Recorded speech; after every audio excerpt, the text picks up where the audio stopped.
Welcome back. Now, the Green Climate Fund, GCF, and the government have agreed on the need to scale up financing for youth-led projects that build climate resilience. Namibia previously bid to host the GCF Secretariat in 2012. While the bid have not yet been made public, 10 other African nations have also expressed interest, and the GCF Board is expected to meet in 2 weeks to adopt the process for evaluating all proposals. Environmental Investment Fund's Chief Executive Officer, Benedict Libanda, now joins us in studio to dissect more on this. Good morning, sir, and welcome. Good morning, and thanks for having me. A pleasure. Now, give us a brief background on the Green Climate Fund and the IEFs or EIFs linked to it, and when it was established, and what is the aim? Yeah, let me start with the Green Climate Fund. It's a fund that was established during COP in Cancun in 2011 under the UNFCCC processes. And this fund is aimed to be the biggest climate financing entity in the world to assist developing countries on how to cope with the impacts of climate change, mainly supporting resilience and low emission development pathways. It does that by supporting mitigation and adaptation projects across developing countries with multiple financial tools being used in the process. That is, providing grants, providing equity instruments, as well as other risk reduction facilities such as subsidies, etc. Now, Namibia is bid to host the GCF Secretariat back in 2012 and lost out to Korea, but is now bidding to host the African Regional Hub or Office. Can you talk to us about the benefits the country stands to gain from hosting an office of such a magnitude? Yeah, beautiful question. If we look at the benefits of hosting an international entity is that it improves diplomatic ties within the country, and also improves programming of climate change intervention, but above all, access to climate financing, because you'll be having that institution within proximity. But, most importantly, in my view, when you're having an international entity, you are attracting the best experts from the world to come to your country to function and operate from the country level. In the process, those experts are cross-pollinating with domestic experts, building capacity of institutions and individuals. But if we look at regional perspective and also international perspective, it will position Namibia as an international player in climate financing, really sending a message that Namibia is committed towards addressing climate change, not only at domestic level, but also at international level.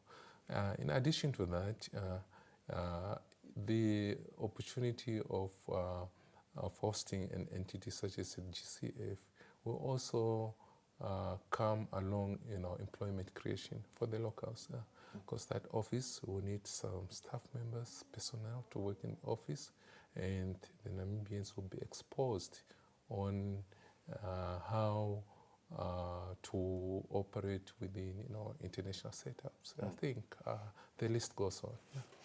Now, with the GCF board expected to meet soon to adopt the evaluation process for all hosting bids, what criteria or factors should Namibia highlight in its proposal to stand out? Okay. Actually, the proposal has already been submitted, the expression to host the African office. Typical requirements will be issues such as the rule of law. Do we have enough policies to protect the fund itself? And in addition to that, what does the country offers? In most cases, countries will offer stuff like office space for the fund to operate in. They'll offer administrative and tax support for those entities so that, they operate, efficiently, because remember that this will be an international entity, will be receiving, forex, and facilitating that in country and in the region is extremely important for their functionality. But, above all, security, for the fund, diplomatic immunity to the fund. All those, are some of the criteria and that will be used. But going forward, in terms of evaluation, the board has not pronounced itself publicly on how the country applications will be evaluated, but there's a board meeting within the next 2 weeks, and we anticipate that that board meeting will adopt an evaluation process which will be transparent in its nature, and we expect that the final decision will be either in Q1 or Q2 of 2026. Now, the co-chair of the board and yourself met the President Netumbo Nandi-Ndaitwah and line ministers at the State House this week.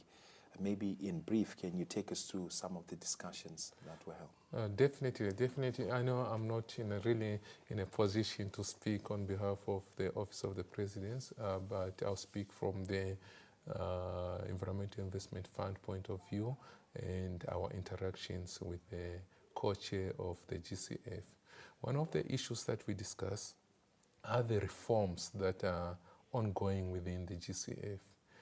The first reform is to accelerate the accreditations of direct access entities, mainly looking at Africa. I'll explain more on that, why it's needed.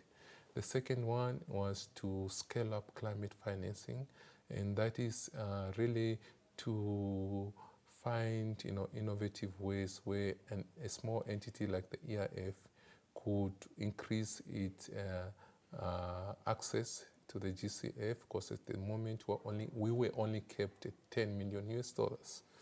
But the new reforms have removed that cap. So as EIF, we are able to program much higher, between 50, 100 to 150 million USD per project. And that is a welcoming reform in providing access and improving climate access for the country.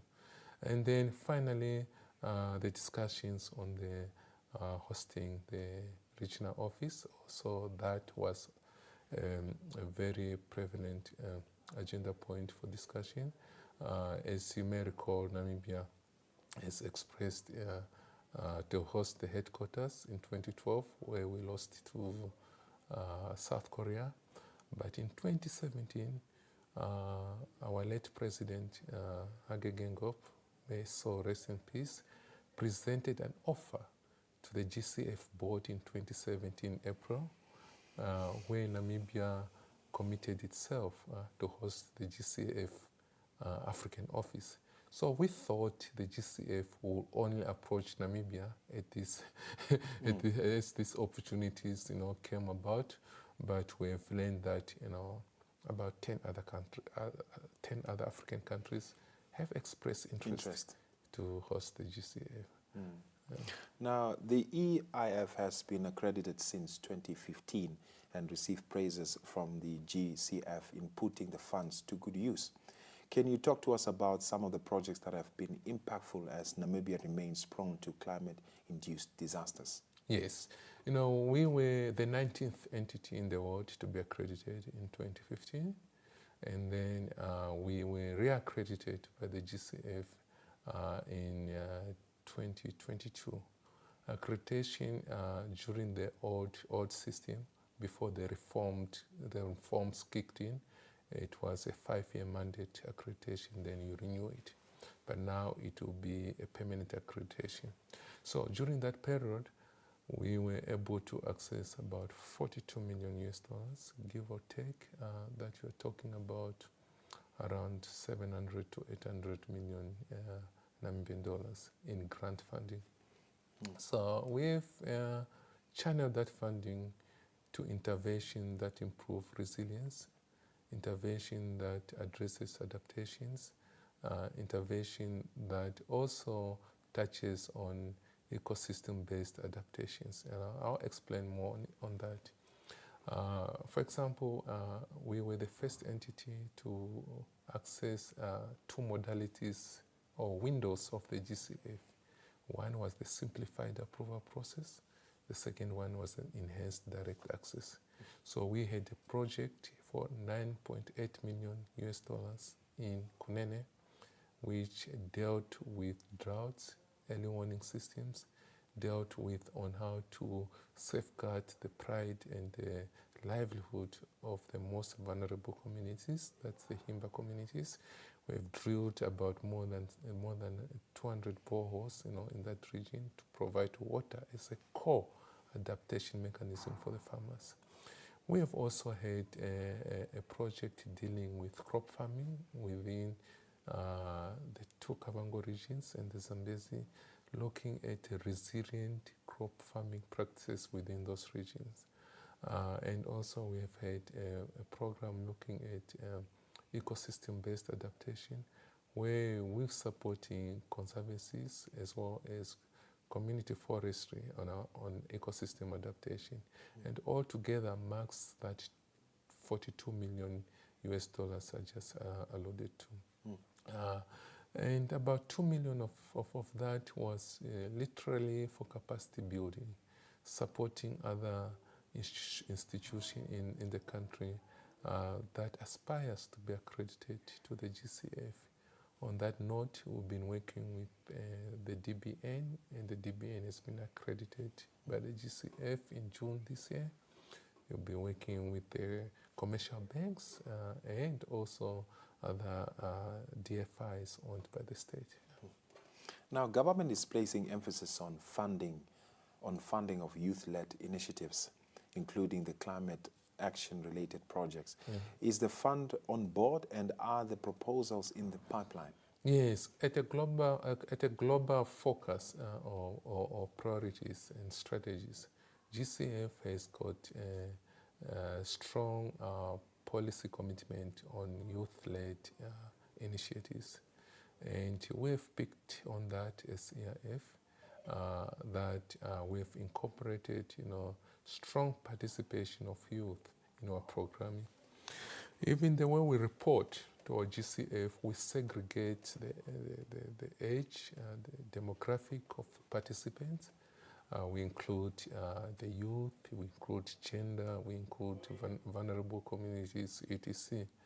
And also when it comes to deployment and allocation of resources, we are guided by those principles. Beside that, or moreover to that, we have also created some youth-centric financial mechanism or facilities. We have created the Green Impact Facility that really looks at, providing concessional lending to youth projects up to $2 million Namibian dollars.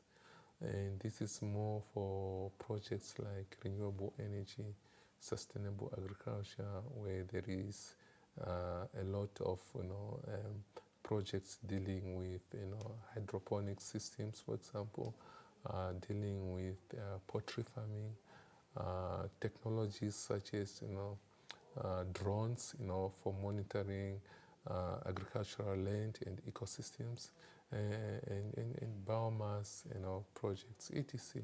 So if we look at that project facility alone, we have approved more than 210 projects to a value of 132 million Namibian dollars, of which about 60% of that is made of youth-owned enterprises. And as we go forward and program, we are making deliberate actions and efforts to make sure that youth becomes a key focus of our financial intervention. Finally, what does the rest of the year look like for EIF in terms of projects and programs? Yes, that's a very exciting question. We have developed a robust pipeline in terms of fundraising and resource mobilization.